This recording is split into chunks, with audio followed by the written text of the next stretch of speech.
Assalamualaikum warahmatullahi wabarakatuh. Welcome to channel Up to You Live.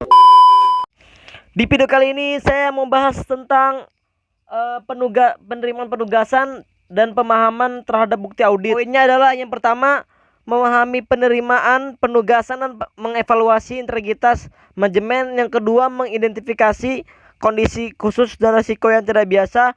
Yang ketiga, menghimpun dan memahami bisnis klien dan integritas klien. Yang keempat, melakukan prosedur analitis. Yang kelima, materialitis, risiko dan strategi audit pendahuluan. Yang keenam, materialitas tingkat laporan keuangan. Yang ketujuh, komponen risiko audit. Yang kedelapan, tujuan audit dan bukti audit. Yang kesembilan, bukti audit. Yang kesepuluh, jenis audit. A few moments later. Dan kita masuk ke pengertian poin pertama, yaitu penerimaan penugasan dan mengevaluasi integritas manajemen. Setiap pelaku suatu bisnis atau usaha untuk berkompetisi dengan pelaku bisnis lainnya. Hal ini dihadapi juga dalam bisnis jasa akuntan publik. Setiap kantor akuntan publik selalu bersaing dengan kantor akuntan publik lainnya. Mereka harus menghimpun sebanyak klien untuk mempertahankan eksistensinya. Persaingan itu harus dihadapi tanpa melanggar kode etik profesi. Oleh karena itu, auditor harus mempertimbangkan suatu permintaan auditing penugasan audit dari klien. Auditor perlu memperhatikan dengan cermat siap penugasan audit atas klien baru. Kita masuk ke poin kedua, yaitu mengidentifikasi kondisi khusus dan risiko yang tidak biasa. Perencanaan audit ada 3 langkah yang dilakukan untuk mengidentifikasi kondisi khusus dan risiko yang tidak biasa, yaitu mengidentifikasi yang pertama, mengidentifikasi pemakai laporan keuangan auditan. Yang kedua, menentukan prospek stabilitas hukum dan keuangan klien. Yang ketiga, mengevaluasi auditabilitas satuan usaha. Sebelum memutuskan penugasan audit, auditor harus mempertimbangkan dan menilai apakah penugasan tersebut dapat dikerjakan sesuai standar auditing. Kita masuk ke poin ketiga, yaitu menghimpun, memahami bisnis klien dan industri klien.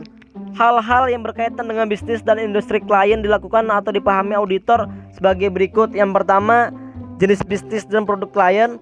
Yang kedua, lokasi dan karakteristik operasi klien seperti metode dan pemasaran. Yang ketiga, jenis dan karakteristik industri. Yang keempat, eksistensi ada tidaknya pihak terkait yang mempunyai hubungan erat dengan klien. Yang kelima, regulasi pemerintah yang mempengaruhi bisnis dan industri klien. Yang keenam, karakteristik laporan yang harus diberikan kepada badan regulasi. Ke poin 4, yaitu melakukan prosedur analitis. Prosedur analitis adalah pengevaluasian informasi keuangan yang dibuat dengan mempelajari hubungan yang masuk akal antara data keuangan dan data non keuangan. Prosedur analitis dapat dilakukan dengan metode perbandingan sederhana sampai statistik dan matematis yang rumit dan kompleks. Prosedur analitis dilakukan dalam 3 tahap audit, yaitu tahap perencanaan, tahap pengujian, tahap pengerjaan langsung, dan tahap penyimpulan audit. Kita masuk ke poin yang kelima, yaitu materialitas, risiko, dan strategi audit pendahuluan.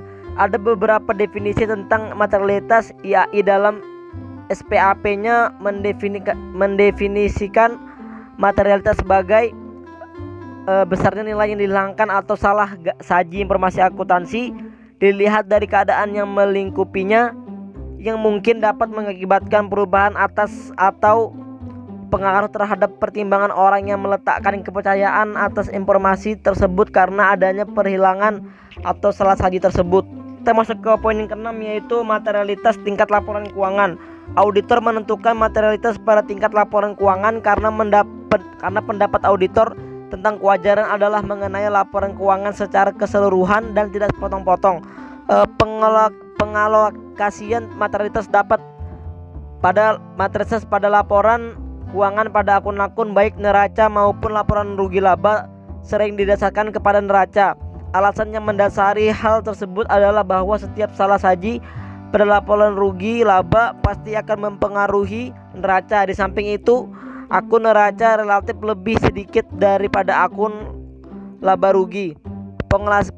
Pengalokasian materialitas dapat dilakukan dengan 3 cara, yaitu besar relatif akun, besar variabel akun, Yang ketiga, pertimbangan profesional. Dalam membuat pengalokasian, auditor harus mempertimbangkan kemungkinan salah saji dalam akun. Ketujuh, ada komponen resiko audit. Komponen resiko audit pada umumnya terdiri atas 3, yaitu resiko bawaan, resiko pengendalian, resiko deteksi. Resiko bawaan adalah kerentangan suatu asersi terhadap salah satu material dengan asumsi ada kebijakan dan prosedur struktur pengendali intern yang terkait. Resiko pengendalian adalah resiko salah saji material yang dapat terjadi dalam asersi tidak dapat dideteksi maupun dicegah secara tepat perusahaan. Resiko deteksi merupakan resiko bawaan auditor yang tidak dapat dideteksi salah saji material yang terdapat dalam suatu asersi. Ke poin ke-8, yaitu tujuan audit dan bukti audit. Tujuan audit spesifik ditentukan berdasarkan asersi-asersi yang dibuat oleh manajemen yang tercantum dalam laporan keuangan. Laporan keuangan meliputi asersi-asersi manajemen baik yang bersifat eksplisit maupun yang implisit. Asersi-asersi dapat diklasifikasikan sebagai berikut: A. Keberadaan atau kejadian. Yang B. Kelengkapan. Yang C. Hak dan kewajiban. Yang D. Penilaian atau pengalokasian. Yang E. Penyajian dan pengungkapan. Yang F. Ketepatan administrasi. Poin 9, yaitu bukti audit. Bukti audit merupakan suatu konsep yang fundamental di dalam audit. Hal itu dinyatakan dengan jenis dalam standar pekerjaan lapangan yang ketiga, yang menyatakan bahwa bukti audit komponen yang cukup harus diperoleh melalui inspeksi, pengamatan, pengajuan pertanyaan dan konfirmasi sebagai dasar yang memadai untuk menyatakan pendapat atas laporan keuangan audit. Dan kita masuk poin terakhir, yaitu poin ke-10, jenis bukti audit. Dari sumber bukti yang telah dijelaskan sebelumnya, maka bukti dapat dikelompokkan ke dalam 9 jenis bukti, yaitu 1. Struktur pengendalian intern. 2. Bukti fisik. 3. Konfirmasi. 4.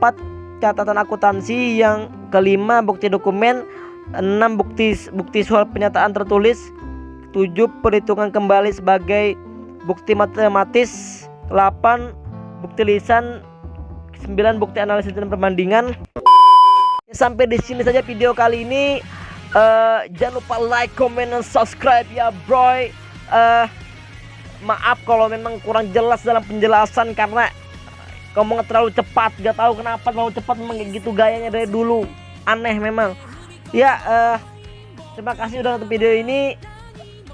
Jangan nyesal pokoknya lah. Yuk, ya bisa. See you next video. Wassalamualaikum warahmatullahi wabarakatuh.